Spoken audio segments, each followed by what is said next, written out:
اندھیرے تہہ خانے کی گواہی۔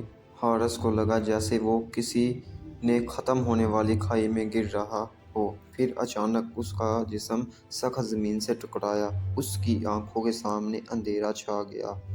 کچھ لمحوں بعد جب ہوش آیا تو اس نے خود کو ایک نم ٹھنڈے تہہ خانے میں پایا۔ ہوا میں سلن اور پرانے کاغذوں کی بو تھی۔ اس نے ٹارچ جلائی۔ سامنے لوہے کی الماریاں تھیں جن پر زنگ لگا ہوا تھا۔ دیواروں پر خراشیں تھیں جیسے کسی نے ناخنوں سے مدد مانگی ہو۔ اچانک اسے آہٹ سنائی دی کہ کون ہے؟ حارث کی آواز کانپ گئی۔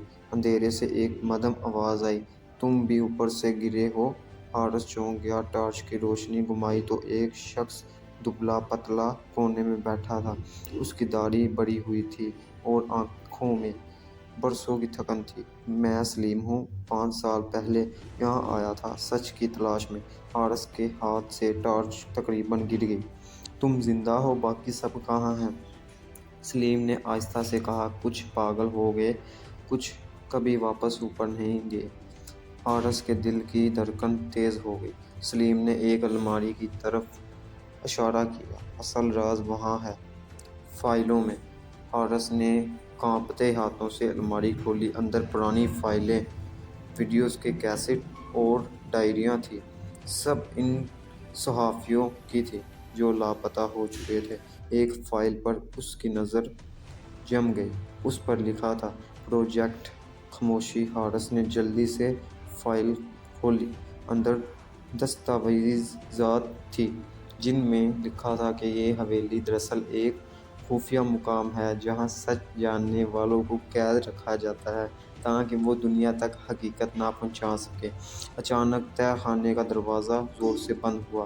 اوپر سے وہی بھاری آواز گونجی، تم نے وہ دیکھ لیا جو نہیں دیکھنا چاہیے تھا۔ سلیم خوف سے کانپنے لگا۔ وہ آ گیا، وہ ہمیں جانے نہیں دے گا۔ حارث نے فوراً اپنا ریکارڈر نکالا۔ اس نے فائلوں کی تصویریں لینا شروع کی۔ اچانک دیوار کے پیچھے سے مشینوں کی آواز آنے لگی، جیسے کوئی خفیہ راستہ کھل رہا ہو۔ سلیم نے جلدی سے کہا، یہ راستہ باہر جاتا ہے مگر ہر بار بدل جاتا ہے۔ اگر دیر کی تو ہم ہمیشہ کے لیے یہاں پھنس جائیں گے۔ دونوں اندھیرے راستے میں دوڑنے لگے۔ پیچھے قدموں کی آواز قریب آ رہی تھی، ٹھک ٹھک ٹھک۔ راستہ تنگ ہوتا جا رہا تھا۔ ہوا کم ہو رہی تھی۔ آخر ایک روشنی دکھائی دی۔ وہ دونوں پوری طاقت سے باہر نکلے اور اگلے لمحے خود کو حویلی کے پچھلے صحن میں پایا۔ لیکن سلیم اچانک رک گیا۔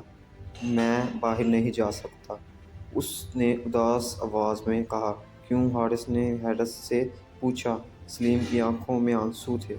میں 5 سال پہلے مر چکا ہوں، یہ کہہ کے وہ دھند کی طرح غائب ہو گیا۔ حارث ساکت کھڑا رہ گیا۔ اچانک اس کے موبائل پر سگنل آ گیا۔ اس نے فوراً تمام تصاویر اور ریکارڈنگ شہر کے ایک نیوز چینل کو بھیج دی۔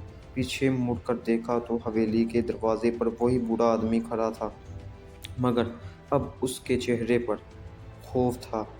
اگلی خبر، لاپتہ صحافیوں کا راز بے نقاب، خفیہ مقام کا انکشاف۔ مگر خبر کے آخر میں ایک جملہ تھا، حارث ابھی تک لاپتہ ہے۔ اور خاموشی حویلی وہ اب بھی کھڑی تھی، کسی اگلے سچ کے منتظر۔ اور ایسی مزید ویڈیو دیکھنے کے لیے ہمارے چینل کو لائک، سبسکرائب کرنا مت بھولیے گا۔